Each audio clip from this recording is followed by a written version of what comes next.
Welcome to Above the Garage. Hi, friends. Welcome to our discussion of Cape Fear, Episode 8. Let's do our round of introductions and dive in. Hi, I'm Sarah. Hi, I'm Scarlett. Hi, I'm Aubrey. And I'm Kate. This episode opens with Natalie finding her front door ajar, and investigating that leads to the discovery of one of her many possible dads being arrested.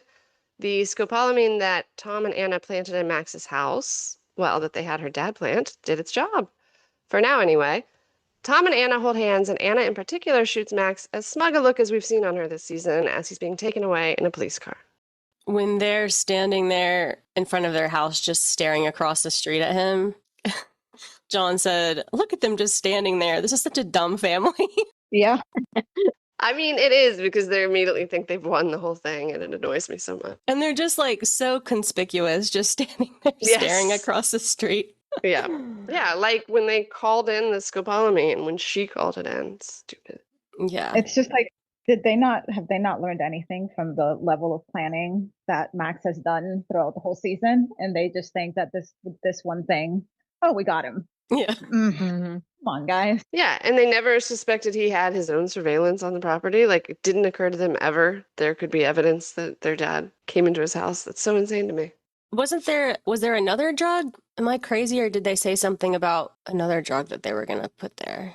When she called, she said that there were large quantities of drugs. Yeah. Okay. Tom said it could be anything. We could say it's heroin. We could say it's cocaine. Yeah, Yeah, because she said it would look suspicious if they called in that specific drug. exactly. Yeah, that makes sense. Then they're like, oh, well, we're geniuses. We'll just say it's drugs in general, and they'll never suspect us. Problem solved. Yep.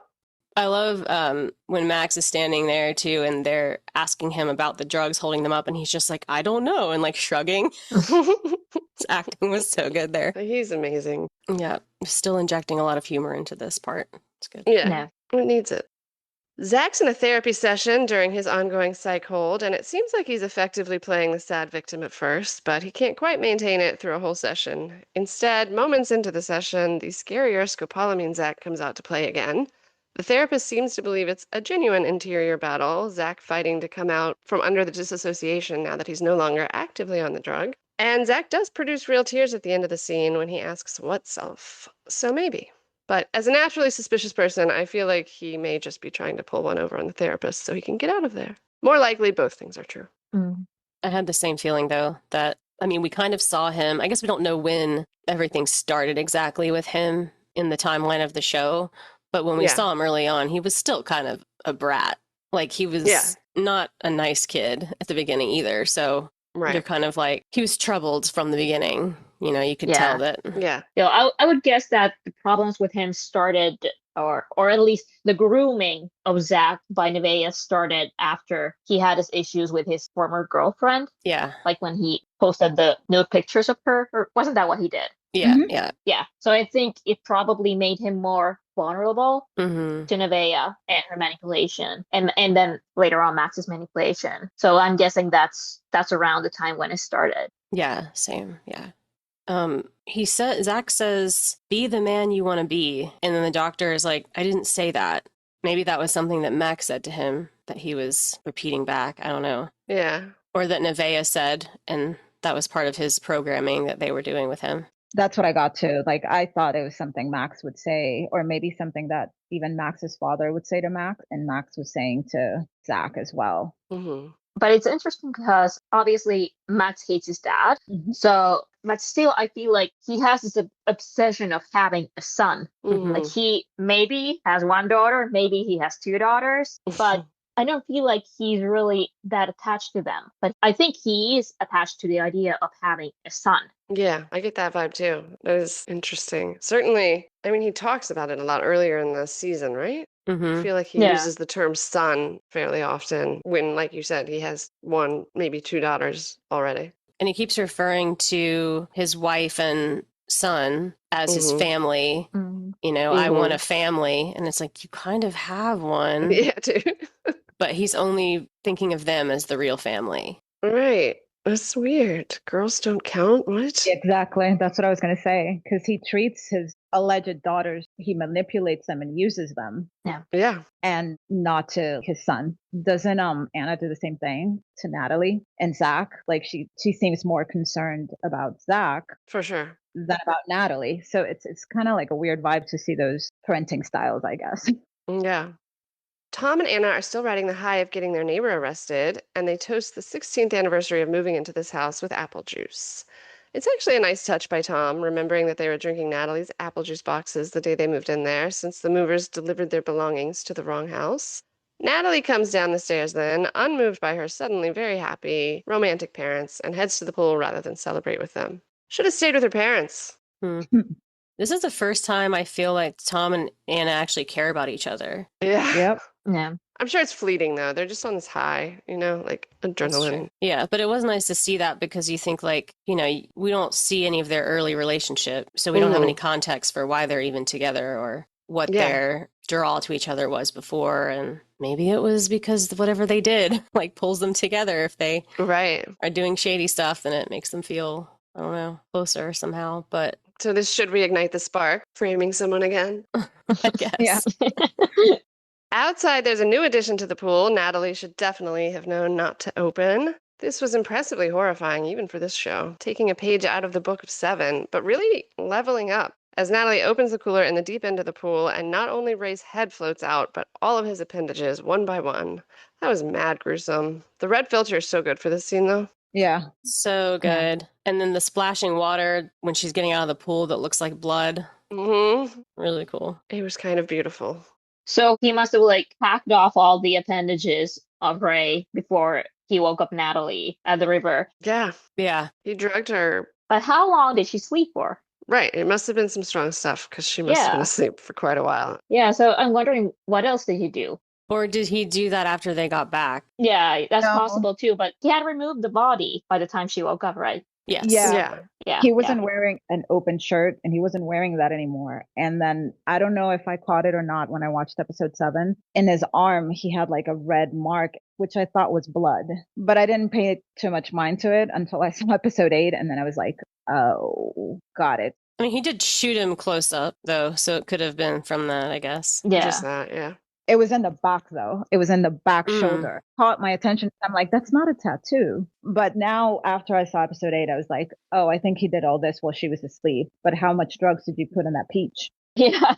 So he would have had to change his clothes entirely, though, right? If he did hack up a body. Did he change his clothes entirely, you said? No, he was just not wearing his button down. I would think it would involve a lot of cleaning up, but...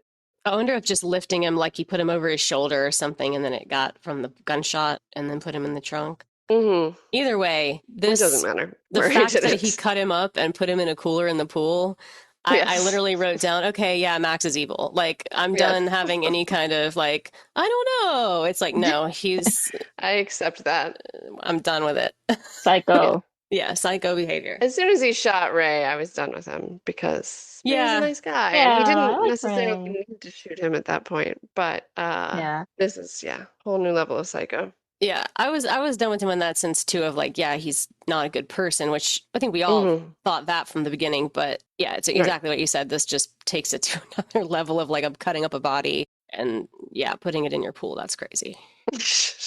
Do we think that he was planning on killing Crystal when he drove up to Cape Fear? Crystal instead of Ray? That's a good question. Maybe. I feel like he has a weakness for his family that is odd. He should kill his dad, right? Why not? But why is he still alive? Yeah. He's terrified of him. But Crystal is being increasingly disruptive to his life. So yeah, maybe.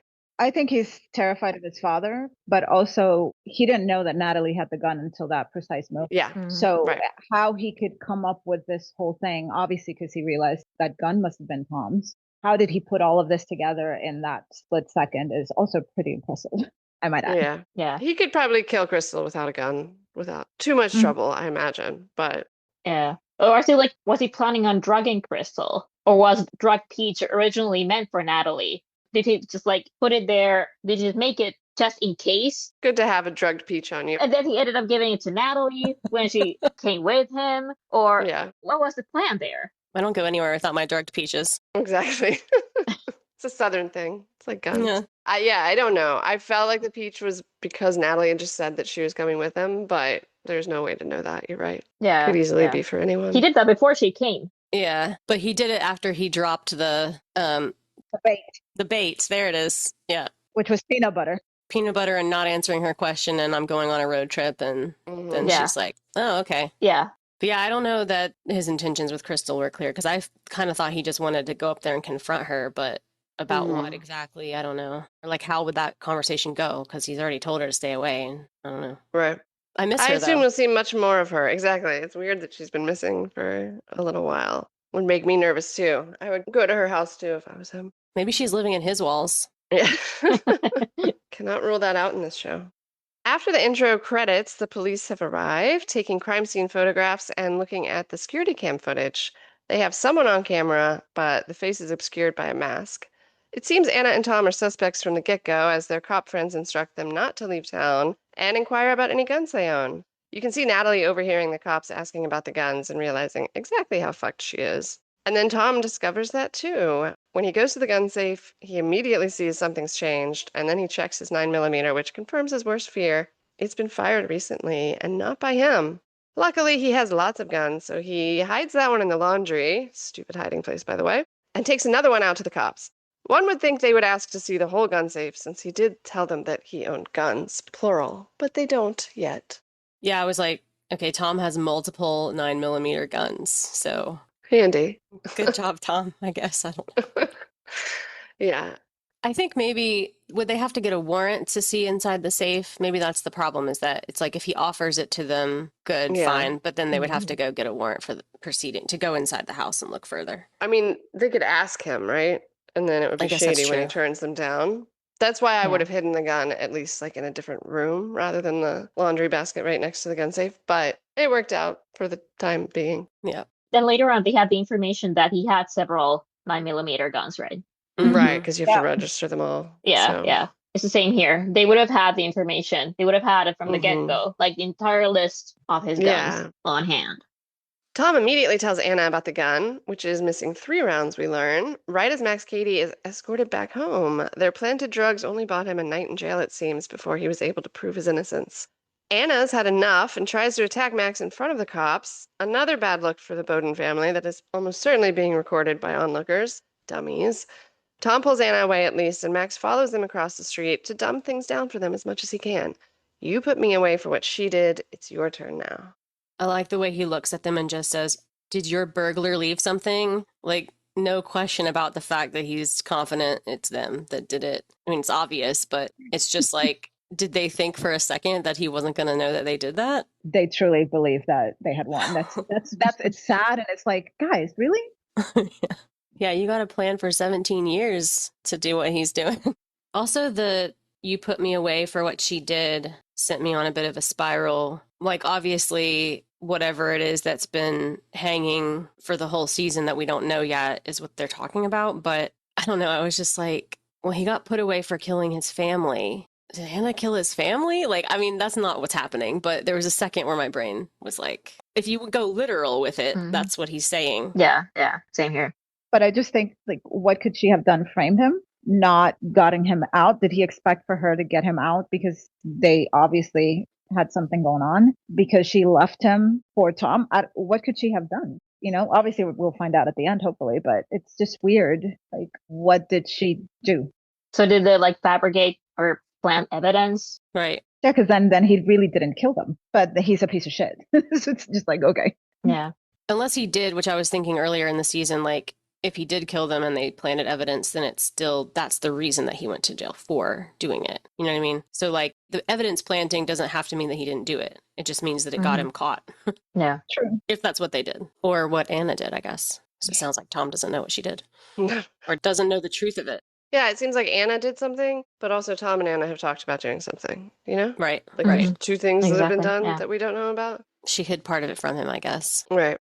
Tom and Anna grill Natalie about the gun, but she refuses to admit anything. I'm slightly surprised they knew it was her, since Max and co seem to just go in and out of their house at his leisure. I would have just assumed he took it himself. But they are, of course, on the right track with this line of questioning to Natalie. Then Anna goes to tell her dad to skip town, and that scene is really sad. The Brandon we met in the last episode is nowhere to be found, transformed into a drunken, injured mess.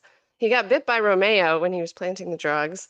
Anna doesn't even sympathize with him at all, despite being the whole reason he's lost all his footing in this life that he was so proud of. He says it best, though. Thank you for inviting me into the bosom of your family. 6 years without dope, 6 years no crime, no alcohol, barely smoke a cigarette, all in the hopes that one day I'd be able to watch a Pixar movie with my grandkids.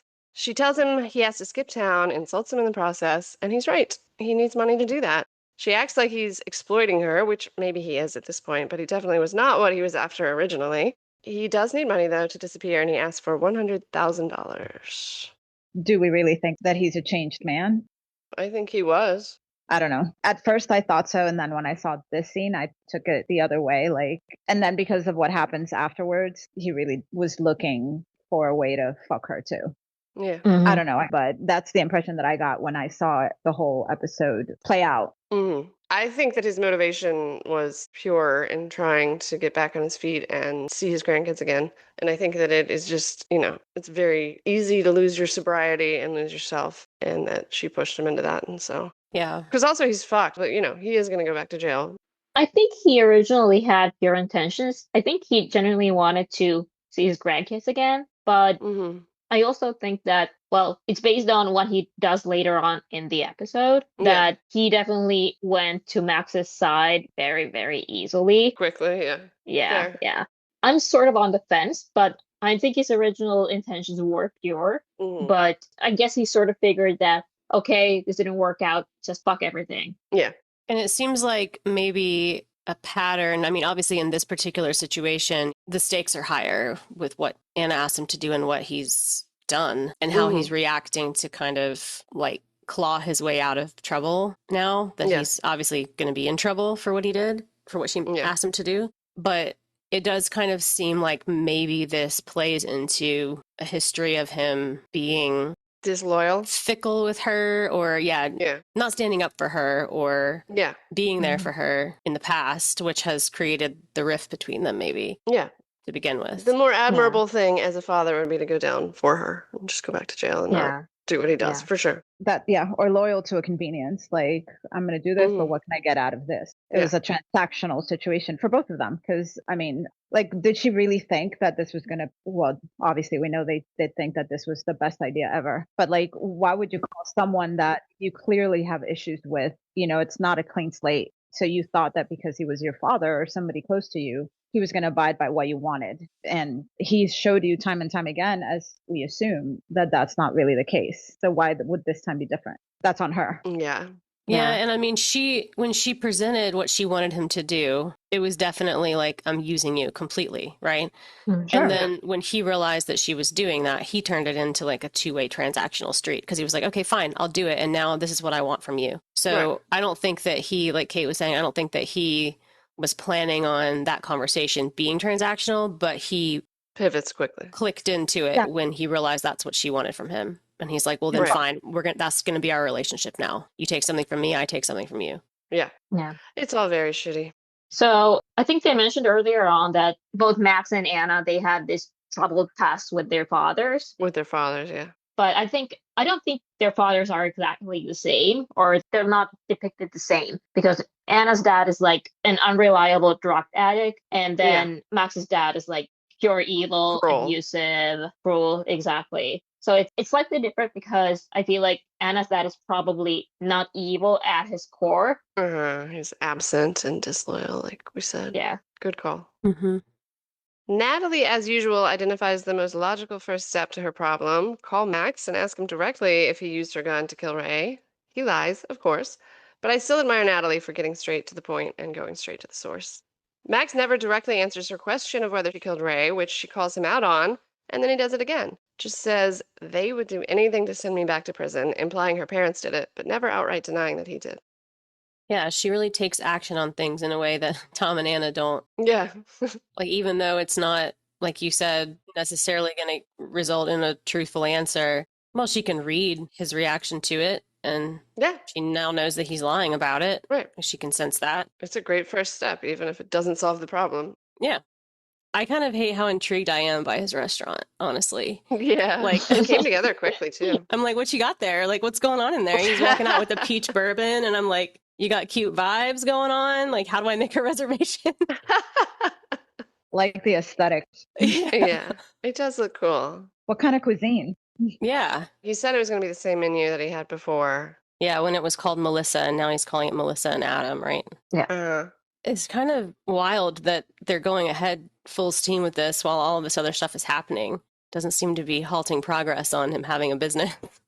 right. And how much time has passed? Do we know, like weeks? Or I don't know. It's very fast for a restaurant to come together, I would think. Yeah, because it's through a summer, right? Yeah. I guess since they've established that it exists, there may actually be a grand opening party. Oh, cool. They've gone about putting the set together, so I think we'll see more of it. Yeah. So now Natalie goes straight to the next best source, his daughter, Nevaeh, who is currently residing in jail on his behalf, which Natalie wisely points out. Nevaeh's pretty unbothered that her dad might have killed someone, but she is absolutely incensed when she finds out he took Natalie to North Carolina. Natalie tries to genuinely be kind with Nevaeh, pointing out they may be sisters and offering her parents to help get her out of jail, insisting that Nevaeh is just a minor who was groomed by her father. But when Nevaeh throws that back in her face, Natalie flips a switch and beats Nevaeh at her own game, brutally insulting her, and it works. Nevaeh loses her shit, but Natalie doesn't feel triumphant. She just looks sad about it as the guards drag Nevaeh away. Do we think that the picture of the cross in the river was his sister, right? The one that left the package for Max in a previous episode. Mm-hmm. But it gave me the impression that Nevaeh also knew about that place with the cross. Yeah. Because she's like, he took you there. Max sent Nevaeh a postcard from jail of the same place as what was in the stack that Max got from Crystal. And his said, I hope to take you there or something, right? Yeah. Yeah, one day I'll take you here, something like that. Okay. And then the one from Crystal was like, I know what was it again? I know what you did last summer. Yeah. I know what you did last summer. Nevaeh saying to Nat, what's the problem? I didn't get you pregnant, did I? Yeah. Wow. Yeah, I guess everything's fine then. Everything's fine. But like, it felt like she was competing to be his favorite in that scene. Mm. Like, oh, he took you there. Like, did she know that Natalie could be Max's daughter? I mean, we don't know what Max told Nevaeh to manipulate her, but he clearly laid it on thick to make her feel like she was a special one if she did everything that Max wanted, which is shitty. But yeah, that's him. Yeah, I don't know. That's a good question. If Nevaeh was aware of the possibility of like being related to Natalie, I don't know. Yeah, I don't see any reason he would have told her that, you know? Yeah, I figure he wouldn't want to tell her. Yeah, but she doesn't seem surprised. And does Natalie actually say it in this scene? Or does Nevaeh seem like she just is assuming that? She says it before Nevaeh says, well, I didn't get you pregnant, right? Yeah. I guess she just doesn't seem shocked at all by it. So that surprised me. Like, she doesn't. Yeah. So maybe she did know. Yeah. Noah is mourning Ray and feeling guilty for inviting the wolf in, as she puts it, and as she should be, before they successfully access Ray's iCloud and find all the photos of Max, courtesy of his stalker, Crystal. These photos will also help prove he was likely killed in North Carolina. She pissed me off the whole series. Like, is she serious? Yes. Now it's like, I fucked up. No shit. Yeah. I mean, she invited him in literally immediately without, and even seeing Anna's discomfort, it always rubbed me wrong. And she even says it. She says, like, he's invested in a lot of what I helped build, and most of what I helped build, or something along those lines. And I'm like, are you fucking crazy? Mm-hmm. Yeah, she went fully in. Full throttle. Yeah. But at least she's capable of, reflection about what she did. Yeah. Yeah, about what went wrong. Yeah, it's true. Tom and Anna bring the photos to the cops, who are unimpressed and literally say there's just too much crazy shit going on with you guys and Max Katie. Like their brains have just maxed out. The latest development was Ollie, the dude that broke into their pool early in the season and then a few episodes later got his ass kicked by Tom at the bar, intentionally, came in to voluntarily talk to the cops about his unpleasant experiences with Tom. And finally, the bar fight video is used. The police also tell Tom that they found out about his Glock that he didn't give them at the crime scene. Tom swears he threw that out years ago, right before the policeman straight up asks him if he killed Ray. Tom stops answering questions at that point and starts yelling as they leave. Anna thinks they're still okay if all they have on them is that they owned another 9mm. Is it still hidden in the laundry basket? Surely not, but have we seen him dispose of it? I hope he threw it away, but we don't see him do that. Yeah, I have to assume he's not that stupid and has gotten rid of it. But you're right, I shouldn't assume that. He's the guy who's been taking acid, Yes, like true. microdosing himself with acid. Do you really think that he's all that intelligent right now? I wonder if he's still microdosing. Probably.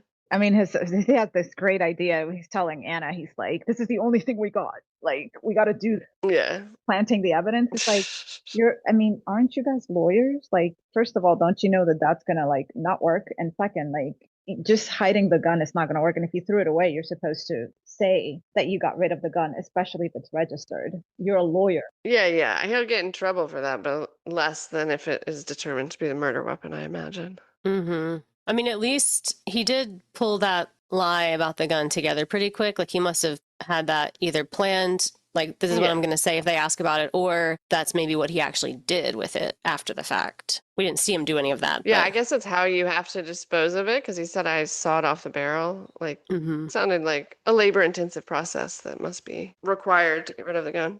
Right, if the cops actually get the gun, the right gun, whose fingerprints will actually be on it?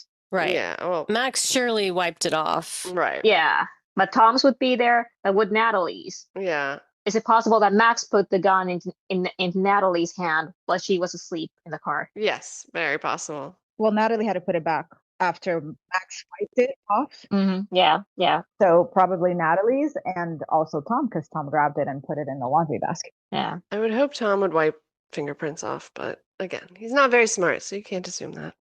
Back home, Tom finds the photo of Max and Anna kissing from earlier in the season, and he doesn't even wait for Anna to get off the phone before he confronts her. Finally demands the actual history between she and Max. She lies, as usual, insists he just harassed her.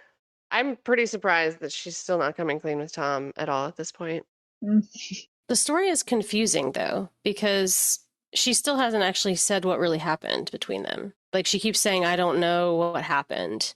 And when she's talking to Natalie but she tells later, Natalie Yeah. a little more, right? Yeah, she does, yeah. Like, for him, she doesn't. She just keeps saying, I don't know, which just implies she's sleeping with, like, a whole roster of men at the time. Yeah.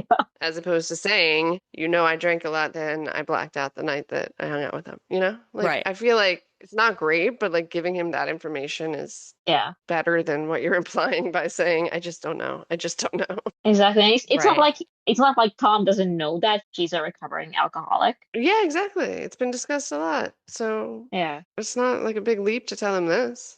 Maybe it's kind of similar to the way Tom doesn't seem to want to talk about his brother's death, and Anna is like, this is her big trauma thing that she doesn't want to say loud and make it real.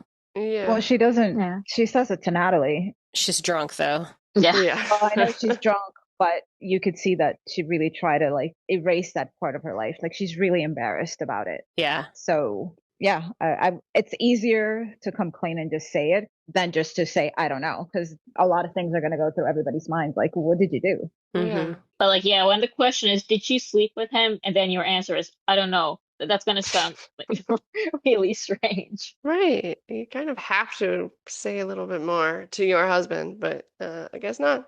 Also, remember the tale he told, the allegory or whatever about Lila? He told the story of like him chasing after her and she finally gave in. Mm-hmm. Yeah. We assume still that that was their story? I think so, yeah. Yeah. Mm-hmm. We thought maybe Crystal at first, but by the next episode, I was like, yeah, I think he was talking about Anna. And the way he looks at her in that scene, when you watch it again, you see that he's serving comments directly at her. I think he says, I think you know what I mean, or something. Yeah. Natalie comes home then, and she finally breaks. She tells her parents all about the trip to North Carolina and the gun, but it's too late. The police knock on her door to arrest Tom, right as Natalie's trying to tell them what happened. Tom's nice to Natalie about it, at least, right before he lets the police in, calmly tells her everything's going to be okay, even though that is almost certainly the least likely outcome at this point. They follow him out to the police car, Anna promising to get him out, and Max looking on smugly from his side of the street this time, a mirror of the opening of the episode. I really liked Natalie calling Tom Dad a couple times in the scene. I thought that was really sweet. Sweet, yeah. Because I feel like she's been calling him Tom pretty much I mean, maybe she's called him dad to his face before, but it seemed like a turn there where she was like, Probably not for a while. yeah, and particularly now knowing or thinking that Max might be her biological dad. Right. And she's like rejecting that, and Right. Tom's her real dad because he raised her. Yeah, and Zach was doing the opposite at this point, even though it's not even a biological dad, Right. Possibility there. So yes, it is nice of Natalie. I really like Natalie. Yeah, me too. Yeah, same here. I'm probably going to mispronounce this, but Lily Colias plays Natalie, and I think she's so good in this show. Probably my favorite character. Or my favorite good character. Javier Bardem is obviously an amazing villain, but Lily's awesome. Yeah, I think she's my favorite too. I think she's the most relatable character for the audience to empathize with. For sure. And I don't know, she's taking a lot of action, so yeah, she seems to be doing the most. Yeah, and I feel like she's the most immune to Max's manipulation. Yeah. Yes. Out of everyone in the family. Right. She's funny too. Later when she says I laughed. Oh yeah. That was great. And she was able to pull a little crazy in the jail discussion with Nevaeh. All good. Next scene, Noah texts Anna to turn on the TV, and she sees Max being interviewed on the news first, telling the journalist his belief that the Bodens killed Ray when Ray found out about them framing Max. And then he pulls the ace from up his sleeve. Anna's dad has switched sides. That was smart of Max. Brandon now admits on television to planning the drugs in Max's house at Tom's request, so he doesn't quite throw his daughter fully under the bus. And Max follows that with a firm statement about the life of luxury that Anna and Tom have built on his pain, and that they've never been the good people that they've claimed to be. He asks the camera to zoom in on all the injuries Tom inflicted on Max's face to help drive that point home. Overall, an impressively effective interview, probably. I knew that was coming. Yeah, I should have. I don't think I thought about it, but yeah, makes sense. I'm like, Jesus. With this one, I'm like, there's no way they can come out of this one. Yeah. Yeah. There's eyewitnesses, and then they're lawyers again. They should know that they're fucked. Yeah. Anna visits Tom in jail, posing as his lawyer, which won't fly for long because they're married, but it got her in to see him for now. She tells him about the developments with her dad, and he doesn't even respond to all that, just asks her point blank if Max Cady is Natalie's father. She swears she doesn't know if he's her father without much further detail, as we discussed. Shouldn't he have a proper lawyer already? Yeah. I mean, I guess she just wanted to talk to him, so she's putting off that part, but he needs one. Yeah. So I'm confused now because obviously this scene implies that Tom didn't fully understand whatever it was they were doing, like we talked about originally with Max during the trial when he went to prison. Right. So what do we think, like, what reason would Tom actually have then for whatever they did? You know what I mean? Like, if he didn't know, like, why would Tom have even agreed to any of this? She must have lied about it. Yeah, she definitely lied about something, but he is, I don't know how to explain it, but like he even told her to get out. Like he's like, I'm done with you. Like the worst thing that she could have done out of everything that she has done was have a kid with, like, I don't know if it proves that there was what they were talking about in a previous scene that Natalie says to Anna, like, do I prove that you were inappropriate and there was an inappropriate relationship and it was going to be a mistrial? I don't know if whatever happens or whatever secret she's keeping proves that something illegal happened, and it just falls into Tom as well because he helped Anna do whatever it is that she did, though we don't know what she did. Right. So I don't know, because he was, I mean, after everything that's going on, like that's what's going to make you like, I'm done with you.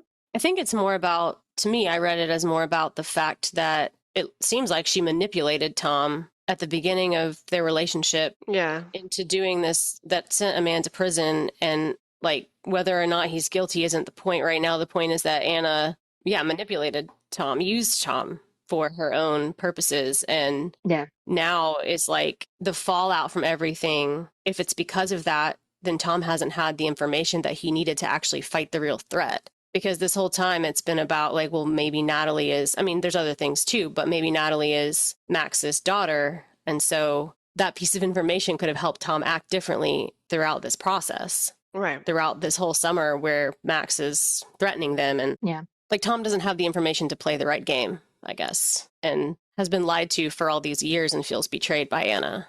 Yeah, I feel like the possibility that Natalie is Max's daughter is probably that sort of is at the heart or at the core of this entire conflict of first Anna screwing Max over and then subsequently screwing Tom over to somehow bury the entire idea of Max being Natalie's father. Right. Because she didn't even want to acknowledge it. But considering that she did apparently sleep with Tom during the trial, which meant that it would have been a mistrial, couldn't she have just told him the truth that, okay, it's a possibility that a child I'm carrying is actually Max's? Like, would that really have made him hate her or despise her? Maybe potentially if, I mean, he was being prosecuted for murder, like, I don't know what Tom believed about it, about Max and what he did or didn't do. In the further scene, she explains like she buried that, what you guys are talking about. Like she didn't want to confront the fact that she had slept with this guy, with Max.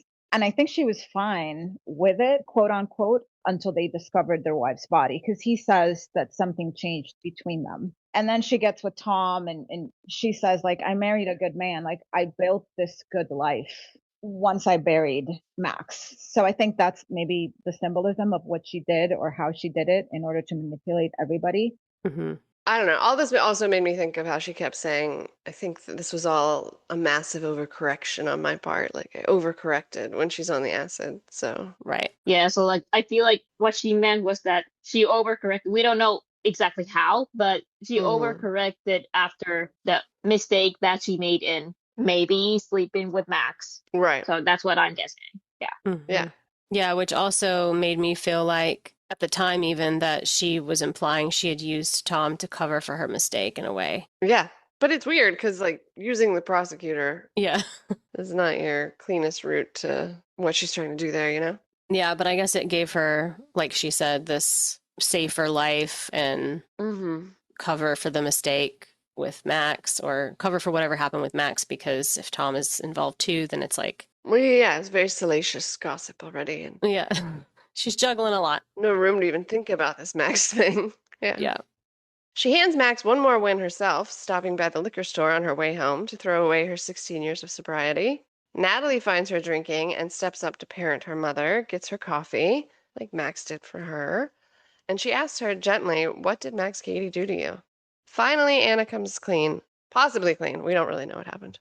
She tells her daughter that during her drinking days, she would black out for hours, nights, weekends even, and that's when she met Max.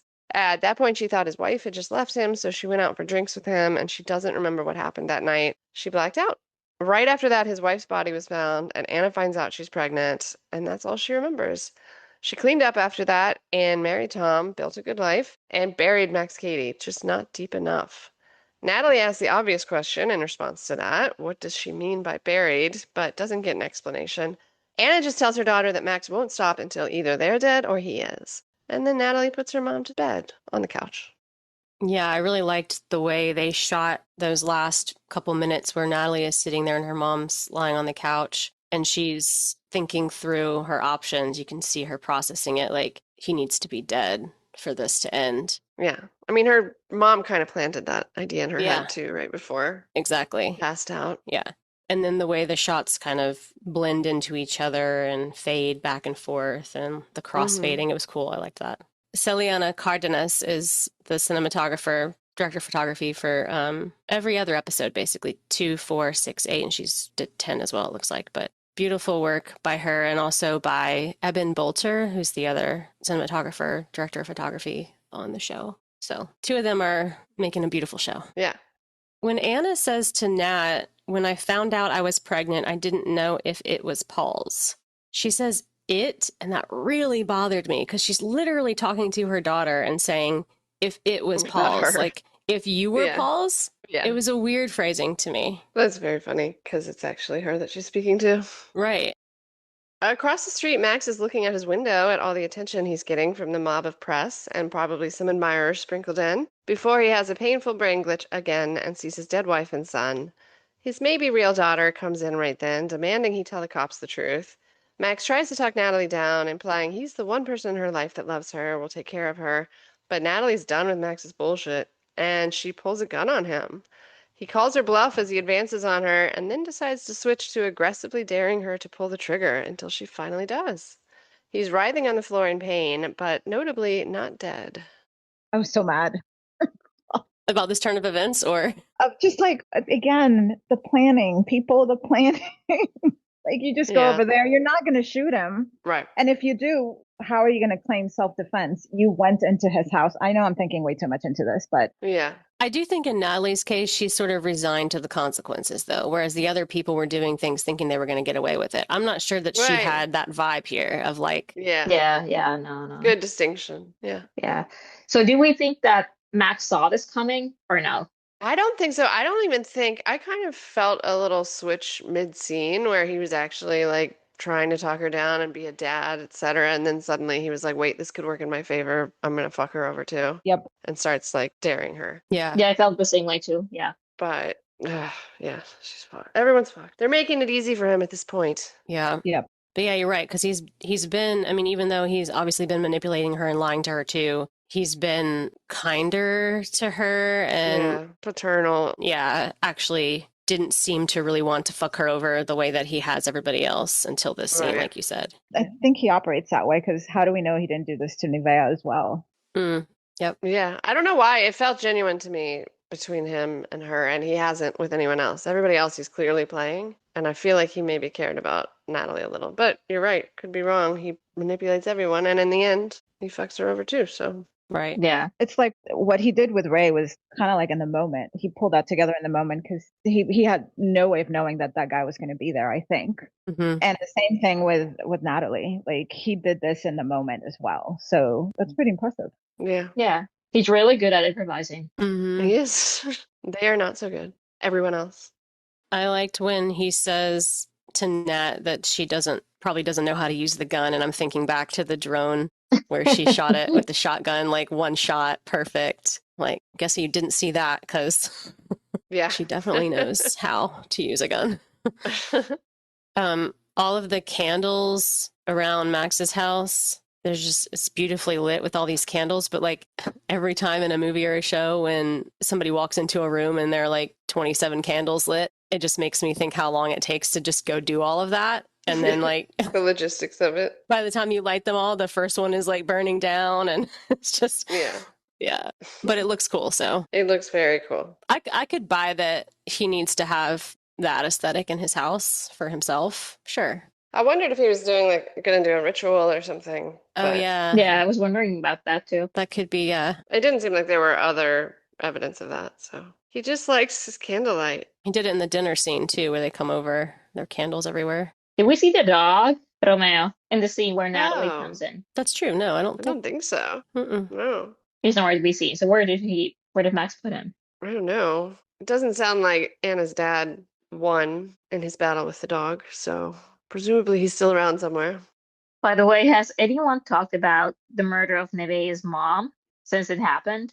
Nope. No. It's been like, what, 4 episodes and nobody said anything. Do they even know she's dead? She was arrested, so I would say when the episode happened, the mom was at the police station because somebody had filed a missing report on Nevaeh. I think we talked that it was Nevaeh trying to frame Anna because it was not her mom, but the mom had to go to the station, so she was missing and they found her and she was arrested. The cops should go to the mom's house to tell her, hey, we found their daughter. Right, and realize that there's a pool of blood that she's on the bed. Yeah, and she's dead. Yeah. Plus, the smell would have alerted anybody by this time. It's been 4 days in Savannah heat. Yeah, that's pretty shocking. I don't know when that's going to come back up. It has to be soon. Only got 2 episodes left. Yeah. Maybe they're saving that as a big punch for Anna as the last one that gets taken down. Yeah, it could be. If they connect her to it. But maybe they have like footage of her leaving the house or something. Maybe. Entering and leaving the house. Yeah. The sound of sirens wakes her drunken mother from her slumber, and she rushes outside to see the last of her family being carted away. Natalie's being arrested. Anna screams at her, asking what happened, and Natalie just replies, I missed. Great shot and great delivery when she said that across the police car. Yeah, best delivery. Loved it. Mm-hmm. And she, like you said, this was her base case scenario. Like, she's not shocked that she's being arrested or anything. She just was willing to do this. Right. Which is the only family member who stood up for the family, really. Yeah, good point. Next up, we're at the hospital, where a nurse is telling Max how lucky he is to be alive, that the bullet missed his major organs when she lets a visitor in. A visitor that is decidedly not his sister Crystal. It's Anna, of course. Do we think Anna said she was Crystal just so that there wasn't a record of her visiting Max at the hospital? Yeah, also so she could visit him, right? You can only visit Yeah. with your family a lot of times. Good point, yeah. And also we don't know if she's smart enough to have thought of the record thing, but hopefully both. I feel like now that her lawyer brain has fully activated, she might be thinking those things through more. Yeah, let's hope so. Anna has come to wave the white flag. She tells Max to say it was Anna that shot him, so Anna goes to prison and Max gets what he wants. But she's got it all wrong, so Max corrects her. He's already gotten what he wants. Exactly this, for Anna to feel her family ripped apart. It's more fulfilling than seeing her in jail. Making Anna watch her family suffer, all caged and held against their will, is as good a revenge as you could possibly get.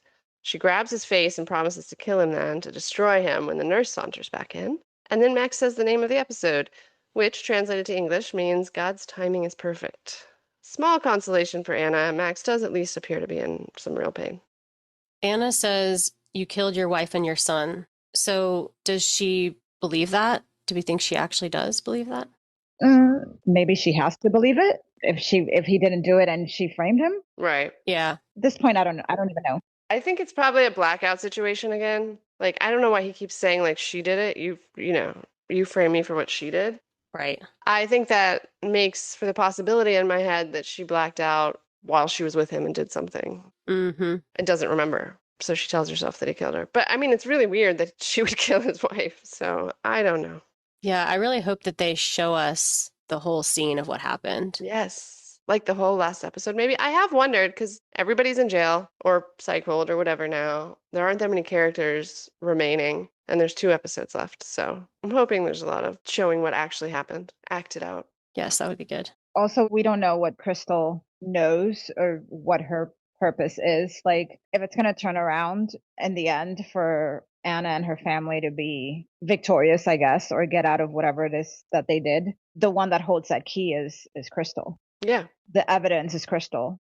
Anna leaves the hospital then, and we see a montage of her caged family. Tom doing push-ups in his cell, Zach staring at the ceiling and taking pills while he looks at Max's dead son in his psych hold, and Natalie walking to her jail cell right past a smiling Nevaeh. Is it fully insane that Natalie would be put in the same prison as Nevaeh? Yes, of course. You would think after everything that happened between the families, they would keep them separated. Yeah. Yeah. It is fully insane. Maybe they just don't care in jail. Maybe there's just nowhere else for her to be held during that time. But man, that was crazy. Well, I guess they're in juvenile detention, right? Both of them. Yeah. Right, because they're both under 18. True, yeah. In contrast to that montage, Anna gets home to look at a photo of her previously perfect, intact family on her now functioning electronic frame before deciding she's going on a road trip. She's going to see Max's own stalker, his sister Crystal, with another of the family's guns. I'm shocked they didn't confiscate all the guns by now, but they didn't. The radio tells us there's a hurricane brewing as she drives, and the episode ends in a close-up of her eyes. The eye close-up is how the movie ends, which we talked about that before, because it's also how the show starts. Yeah. It's a very Cape Fear vibe shot. I liked it. I like it. I really liked how she's doing the search of the picture and then it zooms out to where it is and it says Cape Fear because it reminded me of the movie. And she's going to go to the boat where we think Crystal is. But exactly that's how the movie ends, the Robert De Niro movie. I think that's a 1991 movie, if I'm not mistaken. Yeah, they actually both have the houseboat scene in the finale, yeah. And with the hurricane coming, because there's also a storm, I remember. So I just wonder, like, obviously we'll find out, I'm guessing finally, what Crystal knows or what her purpose is. Is Max going to figure it out and go there? And like, are we going to have the showdown like in the movie? So I'm kind of looking forward to that. Yes, me too. Good setup. Is she going there to hurt him by hurting his sister, or do you think she's going there to try to like team up with his sister, being that she's stalking him and who knows? Ooh, that's a good thought. I don't think she's going there to kill her. I think she's figured out that Crystal's pretty much the only person in this game who could still be a player. Yeah. And could possibly be on her side at some point. Yeah, well said. I think that she just decided to take the gun just in case. Right. That makes sense. Mm-hmm. I like that. I like it. I'm excited to see it. All right. I guess that's a wrap on our discussion of Cape Fear episode 8. Come back next week for the penultimate episode. We are also podcasting Silo season 3 simultaneously. So if you watch that, check out those episodes. Thanks for listening. Bye. Bye.